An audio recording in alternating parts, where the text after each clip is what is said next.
આપણે શીખીશું ધોરણ 4 વિષય ગણિતમાં પ્રકરણ 3 ભોપાલનો પ્રવાસ। આપણે ગયા વિડિયોમાં ભોપાલના પ્રવાસમાં વ્યવહારિક દાખલા શીખેલા ને મહાવરો 2 સુધી પૂરેલો। આજે આપણે મહાવરો 3 થી પૂરીશું। તો સૌપ્રથમ તો તમારે શું કરવાનું, સ્વાધ્યાય પોથીમાં તારીખ લખવાની। મહાવરો 3 ગણિતની સ્વાધ્યાય પોથીમાં મહાવરા 3 માં આજની તારીખ લખવાની છે। આજની તારીખ લખાઈ જાય એટલે આપણે દાખલાની શરૂઆત કરીએ। તો જુઓ, સ્વાધ્યાય પોથી કાઢીને બધાએ, તો એમાં પહેલો દાખલો છે, જુઓ પ્રશ્ન નંબર 1, નીચેના દાખલા ગણો। વ્યવહારિક દાખલા છે। વ્યવહારિક દાખલા આપણે આગળ પણ શીખી ગયા, એવી જ રીતે ફરીવાર આપણે 6 વ્યવહારિક દાખલા શીખવાના છે। તો પહેલો દાખલો શું છે, તો કે પાયલે 5 ચોકલેટ પોતાની 4 બહેનપણીઓને આપી। પાયલ નામની છોકરી છે અને એની 5 ફ્રેન્ડ છે, એની બેનપણી છે, બરાબર। તો 5 ચોકલેટ એ 4 બહેનપણીને આપે છે અને 3 ચોકલેટ પોતાની પાસે રાખે છે। એને ખાવી હોય એટલે 4 બહેનપણીઓને 5 ચોકલેટ આપી દે છે, વધારે આપી દે છે, અને 3 ચોકલેટ એની પાસે રાખે છે। તો એની પાસે કેટલી ચોકલેટ હશે, કુલ એની પાસે કેટલી ચોકલેટ હશે એ આપણે શોધવાનું છે। તો જુઓ અહીંયા કેવી રીતે ખબર પડે, તો કે બહેનપણીની સંખ્યા કેટલી છે, પેલો દાખલો એમાં બહેનપણીની સંખ્યા કેટલી છે, તો કે 4 છે। 4 બહેનપણી અને ચોકલેટ કેટલી આપે છે, 5 આપે છે, અને પોતાની પાસે કેટલી રાખે છે, પોતાની પાસે રાખે છે ને એને સરવાળો કરવાનો। પહેલા તો 4 બહેનપણી અને 5 ચોકલેટ એ બંનેનો ગુણાકાર, પછી તો કે પોતાની પાસે કેટલી રાખે છે, 3 ચોકલેટ રાખે છે એટલે એનો આવશે સરવાળો। 4 પંચા 20 બરાબરની નિશાની અહીંયા કરવાની, પછી 20 લખવાના, પછી તો કે પ્લસ ની નિશાની, પ્લસ પહેલા આપણે આ બંનેનું કર્યું, 4 પંચા કર્યું, 4 પંચા 20 પ્લસ 3। તો હવે ફરીવાર બરાબર નિશાની કરો।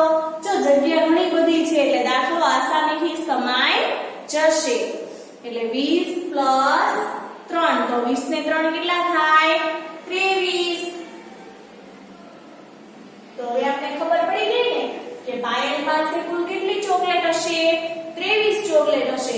એટલે એ 5 ચોકલેટ 4 બહેનપણીઓને આપે છે અને 3 પોતાની પાસે રાખે છે। એટલે નીચે જવાબમાં શું લખીશું, તો કે તો લખો, ચાલો, તો તેની પાસે 23 ચોકલેટ હશે।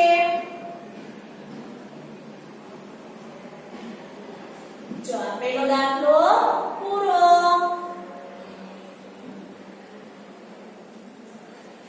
એક નંબરનો દાખલો પૂરો। ચાલો, જેને લખવાનું બાકી હોય એ લખો। 4 ગુણ્યા 5 પ્લસ 3 એટલે 20 થાય, 4 પંચા 20 અને એમાં 3 પ્લસ કર્યા એટલે કેટલા થયા, 23। ચાલો, એના પછી આવે છે નંબર 2। પહેલો દાખલો સારા અક્ષરે લખવાનો છે। જગ્યા તમારી સ્વાધ્યાય પોથીમાં ઘણી બધી છે। ચાલો, દાખલા નંબર 2, 4, 5 અને 7 અંકનો ઉપયોગ કરીને 6 સંખ્યા બનાવવાની છે। મેં તમને આગળ પણ ઓલો કાર્ડ વાળો શીખવાડેલું, ખબર તમારા ત્રીજા ધોરણમાં પણ આવતું કે એક કાર્ડ હોય કે 1 2 3 નંબર લખેલા કાર્ડ હોય, એ કાર્ડને ઉલટા સોલટી કરીને અલગ અલગ રીતે એને ગોઠવવાના હોય। એમાંથી પછી સૌથી નાની સંખ્યા શોધવાની, એમાંથી સૌથી મોટી સંખ્યા શોધવાની। એટલે કાર્ડનો ઉપયોગ કરતા તમે ત્રીજા ધોરણમાં શીખી ગયા ને। તો હવે આપણને અહીંયા 3 સંખ્યા આપી છે। કઈ સંખ્યા આપી છે દાખલા નંબર 2 માં, તો કે 4, 5 અને 7 આ 3 સંખ્યા આપેલી એનો ઉપયોગ કરીને 6 સંખ્યા બનાવવાની છે. તો ચાલો એમાં તમારે જવાબ મારી સાથે લખતું જવાનું છે. પહેલા તો જે આ સંખ્યા અંક આપેલા છે ને એમાંથી જ એક સંખ્યા બની જાય, બરાબર? આ જે અંક આપેલા છે એમાંથી એક સંખ્યા તો ઓલરેડી બની જશે. 4 5 અને 7 એટલે 457. એક સંખ્યા બની ગઈ 457. ચાલો પછી તો કે અલ્પવિરામ કરીને નથી લખવું, આપણે છે ને બે ભાગ પાડી દઈએ પહેલા. એટલે અહીંયા 3 બનાવીએ અને અહીંયા 3 બનાવીએ એટલે 6 સંખ્યા થઈ જાય. એટલે 457. પછી 4 ને ત્યાં રાખીશું અને 5 ને 7 ને ફેરવી નાખીશું એટલે 475. આ બીજા નંબરની સંખ્યા થઈ ગઈ. કુલ કેટલી બનાવવાની છે? 6 બનાવવાની છે. ચાલો એના પછી 5 નો વારો આગળ લઈએ. 574. 5 નો વારો આગળ લઈએ તો પેલા 5 લખ્યા. 5 7 4 એટલે 5 7 4 એટલે 574. ચાલો લખ્યું. પછી તો કે 5 ને ત્યાં રાખીએ અને 7 ને 4 ને ફેરવી નાખીએ એટલે 547. જો 5 ને ત્યાં રાખીએ અને 5 4 7 એટલે 547. ચાલો 547 બની ગયો. હવે 7 નો વારો પહેલા લઈએ. 7 પછી 4 પર આવીએ આપણે. 7 4 5 એટલે 745. અને 745 માં 7 ને હવે ત્યાં રાખીશું અને 4 ને 5 ને ફેરવી નાખીએ એટલે 754. કઈ સંખ્યા બની? 754. એટલે જુઓ જોઈએ તમારી સ્વાધ્યાય પોથીમાં 6 સંખ્યા લખાઈ ગઈ બધાને. કુલ કેટલી સંખ્યા બનાવવાની હતી? 6 સંખ્યા. 457. પછી 4 નો વારો બે વાર આવ્યો ને 475. પછી 5 નો વારો 574. એક બની. હવે બીજી 547. પછી 7 નો વારો બે વાર 745 અને 754. ચાલો 6 સંખ્યા કમ્પ્લીટ. હવે તો કે હવે આવે છે દાખલા નંબર 3. એમાં પણ એવી રીતે છે. જુઓ 6 7 અને 8 એવા 3 અંક આપેલા છે. એમાંથી તમારે 6 સંખ્યા બનાવવાની છે. ચાલો જોઈએ અહીંયા બધાનું ધ્યાન. આટલું કમ્પ્લીટ લખાઈ ગયું. દાખલા નંબર 3 કયા અંક આપેલા છે? તો કે 6 7 8. આ 3 માંથી 6 સંખ્યા બનાવવાની. કેટલી? 6 સંખ્યા. તો પહેલા તો આખી જે સંખ્યા આપેલી છે ને અંક એના એ બેઠા સેમ નીચે લખી નાખો એટલે એક સંખ્યા બની જાય એટલે 678. આ એક સંખ્યા બની. હવે આમાંથી ને આમાંથી બીજી સંખ્યા તો 6 નો વારો આગળ એમના એમ રાખવાનો અને 7 ને 8 ને શું કરવાનું? ફેરવી નાખવાનું એટલે 678 બન્યું. અહીંયા 687 બન્યું. બરાબર? એટલે બે સંખ્યા 6 6 વાળી બની ગઈ. 6 નો વારો બે વાર આવી ગયો. હવે 7 નો વારો. 7 નો વારો બે વાર લેવો હોય તો પહેલા આપણે અહીંયા 7 થી 8 પાસે જઈએ અને પછી 6 પાસે જઈએ એટલે 7 8 6 એટલે 786. કઈ સંખ્યા બનશે? 786. ચાલો આ 3 નંબરની સંખ્યા બની. હવે આમાંથી ને આમાંથી ચોથી સંખ્યા બનાવવાની એટલે 7 ને ત્યાં રાખીશું અને 6 ને 8 ને શું કરીશું?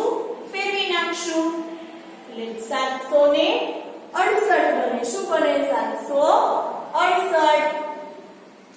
ચાલો હવે 8 નો વારો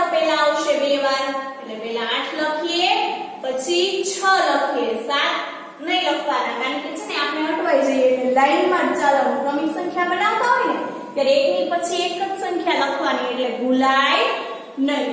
એટલે 808 પછી 6 અને પછી 7 એટલે 867 પછી 876 એટલે 6 સંખ્યા બની ગઈ. 3 આ બાજુ લખીએ આપણે, 3 આ બાજુ લખીએ. ચાલો જેને બાકી છે એ લખવાનું છે 678 એ પહેલી સંખ્યા, પછી 687 એ બીજી સંખ્યા, પછી 786 એ ત્રીજી સંખ્યા, 768 867 અને 876 એટલે કુલ કેટલી સંખ્યા બની? 6 સંખ્યા બની. ચાલો એના પછી આવે છે નંબર 4. નંબર 4 શું છે? તો કે 375 માં કઈ સંખ્યા ઉમેરવાથી જવાબ 500 આવે? 375 એક સંખ્યા આપેલી છે, બરાબર? 375 એક સંખ્યા આપેલી છે, એમાં તમે અહીંયા કેટલા ઉમેરો? આ પ્રશ્ન ચિહ્ન હું કરું છું તો જવાબ કેટલા કીધા છે? 500 કીધા છે. આપણે જવાબ કેટલા લાવવાના છે? 500 લાવવાના છે. તો 375 હોય એમાં તમે કેટલા નાખો તો 500 આવે? તો શું કરાય? તો કે બાદબાકી કરાય. શું કરાય? બાદબાકી કરાય. તો બાદબાકી આપણે શેની કરશું? તો કે 500 માંથી 375 ને બાદ કરી નાખશું. અહીંયા સરવાળો છે, બરાબર? ઉમેરવાના છે એટલે સરવાળાની નિશાની કરીએ, બરાબર? પણ આપણે જવાબ 500 લાવવાનો છે તો બાદબાકી કરવાની. 500 માંથી તમે 375 ની બાદબાકી કરો તો તમને આ સંખ્યા મળે. એટલે ચાલો જોઈએ. અહીંયા દાખલા નંબર 4 મારી સાથે સાથે લખવાનું છે હો. ચાલો લખો. 500 માઈનસ 375. 500 માંથી 375 ની આપણે બાદબાકી કરશું ને તો આપણને અહીંયા વચ્ચેનો મળશે ને, અહીંયા સરવાળો કરીએ તો 500 આવે, પણ બાદબાકી કરીએ તો આપણને આ જવાબ મળે. એટલે 500 માંથી 375 ની બાદબાકી કરીએ એટલે શૂન્યમાંથી 5 જાય નહીં. પછીના એની પછીના બાજુમાંથી આપણે દસકો લેવો પડે તો ત્યાં પણ એના સ્થાનમાં પણ શૂન્ય છે. તો આપણે 100 ના સ્થાન પરથી દસકો લઈશું તો અહીંયા 4 લખીશું. પછી જ્યારે રિટર્ન પાછા ફરીશું ત્યારે અહીંયા આપણે એને 9 આપીશું ને પછી જ આપણે અહીંયા 10 લખી શકીએ. એટલે 10 માંથી 5 જાય તો 5, 9 માંથી 7 જાય તો 2 અને 4 માંથી 3 જાય તો 1 એટલે કેટલા આવ્યા? 125 જવાબ આવ્યા. હવે જો 125 જવાબ આવ્યા, બરાબર? તો 125 ને આપણે અહીંયા મૂકીને જોઈએ તો જવાબ આવે છે કે નહીં ચેક કરવો પડશે ને આપણે. 375 છે પછી અહીંયા તમે પ્રશ્ન ચિહ્ન કર્યા છે, બરાબર? તો અહીંયા 125 લખીને જો તો 500 આવી જવા પડે. એટલે ચાલો લખો બાજુમાં 375 પ્લસ અહીંયા કેટલા આવ્યા? 125 આવ્યા ને તો અહીંયા 125 એને પ્લસ કરીએ તો અહીંયા નીચે 500 આવી જવા પડે તો આપણો દાખલો સાચો કહેવાય. તો 5 ને 5 10, 10 ની 0 વધી 1.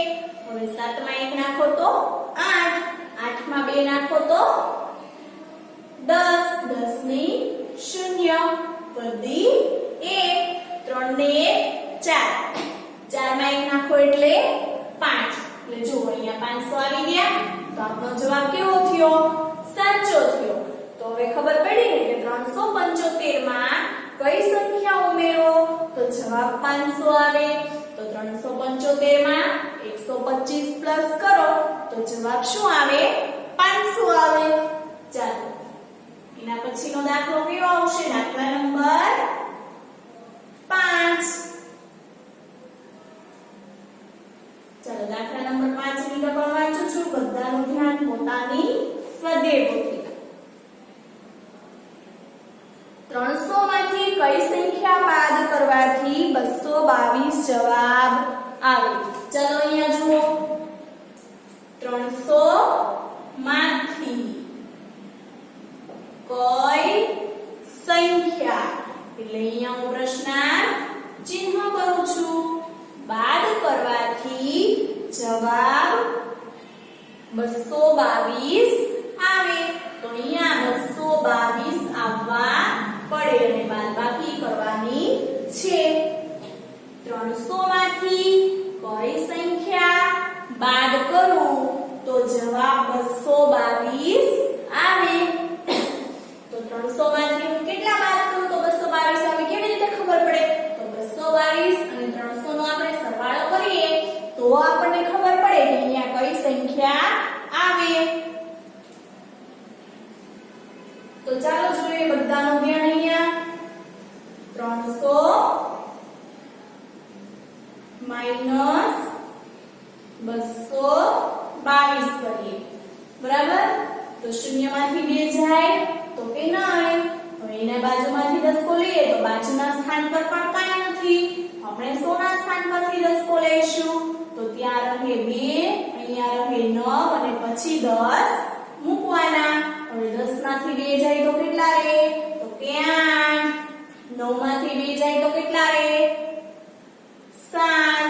અને 2 માંથી 2 જાય તો 0. એટલે જવાબ કેટલા આવ્યા? 78. હવે 300 માંથી હું 78 ને બાદ કરીશ ને તો હજી 222 આવશે. આપણે 222 જવાબ લાવવાનો છે ને. આ જવાબ 78 આવ્યો પણ 222 આપણે ક્યાં લાવવાના છે? અહીંયા નીચે લાવવાના છે. અહીંયા વચ્ચે લાવવાના નથી. તો નીચે મારે લાવવા હોય તો હું 300 માંથી 78 નું ફરીવાર બાદબાકી કરીશ તો મને 222 મળશે. ચાલો 300 નો 78 નો આપણે બાદબાકી કરીએ તો શૂન્યમાંથી 8 લઈ જાય તો હવે દશકના સ્થાનમાંથી વધી દસકો લઈએ તો દશકના સ્થાનમાં પણ શૂન્ય છે. તો 100 ના સ્થાન પરથી દસકો લઈએ તો અહીંયા રહે 2, 9 અને અહીંયા 10. તો 10 માંથી 8 જાય તો કેટલા રહે? 2 અને 9 માંથી 7 જાય તો ફરીવાર 2. 9 માંથી 7 ની બાદબાકી કરીએ તો 2 વધે ને. અને ઉપર અહીંયા 2 છે ને અહીંયા કાંઈ નથી તો 2 ને અહીંયા શૂન્ય સમજવાનું. શું સમજવાનું? શૂન્ય. એટલે 2 માંથી શૂન્ય જાય તો પણ 2 ના 2. એટલે આપણે 222 જવાબ મળી ગયા. તો જુઓ 500 300 માંથી કઈ સંખ્યા 300 માંથી કઈ સંખ્યા બાદ કરવાથી 222 જવાબ આવે? તો 300 માંથી 78 બાદ કરવાથી 222 જવાબ આવે. ચાલો દાખલો પૂરો. આમાં પણ 2 દાખલા થયા. ચોથા દાખલામાં, પાંચમા દાખલામાં પણ 2 દાખલા થયા. હવે આવે છે દાખલા નંબર 6. તો દાખલા નંબર 6 ની હું રકમ વાંચું છું. બધાનું ધ્યાન.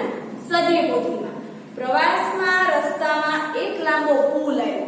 તમે પ્રવાસમાં જાઓ છો ને સ્કૂલમાંથી તો એમાં એક લાંબો પુલ આવે છે. તો આ પુલની લંબાઈ 200 મીટર હતી, બરાબર? બસમાં તમે પ્રવાસમાં જતા હોય તો એક પુલ ઉપર ચડો તો એની લંબાઈ આપી છે 200 મીટર. જો એક બસની લંબાઈ 5 મીટર હોય તો પુલ પર કેટલી બસ સમાઈ શકે? આ મેં તમને દાખલો નોટબુકમાં પણ શીખવાડેલો અને સ્વાધ્યાય પોથીમાં પણ આપણે એકવાર આવી ગયો છે. જો આ એક પુલ છે, બરાબર? એક લાંબો પુલ છે. એની લંબાઈ કેટલી છે? 200 મીટર છે. પુલની લંબાઈ કેટલી છે? 200 મીટર છે. અને બસની લંબાઈ કેટલી છે? 5 મીટર છે. આ એક બસ છે. એની લંબાઈ 5 મીટર છે. તો 5 5 5 5 એવી કેટલી બસ આપણે કરીએ ત્યારે 200 થાય? 5 5 5 મીટર વાળી આપણે કેટલી બસ આપણે પુલ પર લઈએ તો 200 મીટર થાય? તો કે 200 નો ભાગાકાર તમે 5 સાથે કરો એટલે આપણને જવાબ મળે. તો 200 ભાગ્યા 5. ચાલો બધા લખો 200 ભાગ્યા 5. જો ભાગાકારના દાખલા કરતા હોય ને ત્યારે તમે જે આ નિશાની કરો છો ને એમાં સ્કેલનો ઉપયોગ કરવાનો, બરાબર? અને આ જે લીટી કરો ત્યારે થોડીક અહીંયા જગ્યા રાખવાની ને પછી 200 લખવાનો. સાવ લીટીને અડાડી આવી રીતે 200 નહીં લખી નાખવાના. આવી રીતે નહીં લખવાના. શું કામ? કારણ કે અહીંયા બાદબાકીની નિશાની હજી આપણે કરવી પડશે. એટલા માટે લીટીથી ક્યાં લખવાનું? થોડું દૂર લખવાનું. એટલે અહીંયા પણ લીટી થી થોડું દૂર લખવાનું. એટલે 5 ચોક 20 થી ભાગ ચાલશે ને અહીંયા 2 છે ને અહીંયા 5 છે તો 5 ના ઘડિયામાં કઈ 2 તો આવે નહીં. 5 એકા તો 5 થઈ જાય એટલે 2 કરતા 5 કેવા થઈ જાય મોટા થઈ જાય ને. એટલે 200 અહીંયા એકમ દશક ને 100 તો દશક અને 100 બે સંખ્યા વડે આપણે ભાગ ચલાવવો પડે. એટલે 20 થી આપણે ભાગ ચલાવવો પડે. એટલે 5 ચોક 20. પછી જો અહીંયા આપણે બાદબાકી નિશાની કરવી પડે. એટલે આ ભાગાકારની જે નિશાની આવી ને એની અંદર બાદબાકીની નિશાની કરવાની, બહારની સાઈડ કરવાની નથી. એટલે તમારે અહીંયા ફરજિયાત જગ્યા રાખવી પડે. થોડીક જગ્યા રાખીને પછી જ આપણે લખવાનું. 5 ચોક 20. હવે કરવાની બાદબાકી. 0 માંથી 0 જાય તો 0, 2 માંથી 2 જાય તો 0. હવે ઉપરથી જે આ 0 વધ્યો ને બાજુમાં એકમના સ્થાનમાં અહીંયા 0 છે તો એનું તો કંઈક કરવું પડશે ને. કે 0 એમ નામ તો અહીંયા 0 આવી ગયા એટલે દાખલો પૂરો થઈ ગયો એવું સમજવાનું નથી. તો ઉપરથી ઉતાર્યો 0, તો ઉપરથી ઉતાર્યો 0 બરાબર. તો જ્યારે પણ સંખ્યાને તમે નીચે ઉતારો ત્યારે દાખલો પૂરો થયો એવું ગણવાનું, એવું માનવાનું નથી. તમે સંખ્યાને નીચે ઉતારો એટલે આપણે ફરજિયાત ભાગ ચલાવવો પડે. આપણે અહીંયા ઘડીઓ બોલીને ભાગ ચલાવવો પડે. ભાગ ચલાવાઈ જાય પછી દાખલો આપણો પૂરો થયો કહેવાય. તો અહીંયા નીચે સંખ્યા ઉતારી તો 0 ઉતર્યા બરાબર. તો 5 ના ઘડિયામાં તો 0 આવવાના નથી. તો 5 ના ઘડિયામાં 0 ન આવે તો ઉપર આપણે 0 ચડાવવો પડે. જો ભાગ ચાલે નહીં તો ઉપર આપણે 0 કરવો પડે. એટલે જવાબ શું આવ્યો? 40 આવ્યો. એટલે નીચે લખો જવાબમાં તો કેટલી બસ સમાઈ શકે? 40 બસ સમાઈ શકે. ચાલો લખો તો 40 બસ. સવાલમાં છે ને કે કેટલી પુલ પર કેટલી બસ સમાઈ શકે? તો કે તો 40 બસ આ પુલ પર. ચાલો લખો સમાઈ શકે. ચાલો દાખલા નંબર કેટલો હતો? છઠ્ઠો દાખલો હતો. છઠ્ઠા દાખલામાં એક લાંબો પુલ છે. એ પુલની લંબાઈ 200 મીટર છે. તો 200 મીટર પુલની લંબાઈમાં 5 મીટરની કેટલી બસ સમાઈ શકે? તો 5 મીટરની એક બસ, પછી બીજી 5 મીટરની એક બસ, પછી ત્રીજી 5 મીટરની એક બસ, એવી રીતે 5, 10, 15, 20, 25, 30, 35 અને 40 બસ આ પુલ ઉપર સમાઈ શકે. એટલે દાખલા નંબર 6 અહીંયા પૂરો થઈ ગયો. હવે એના પછી મહાવરો 4 છે એ આવતા વિડીયોમાં સમજીશું.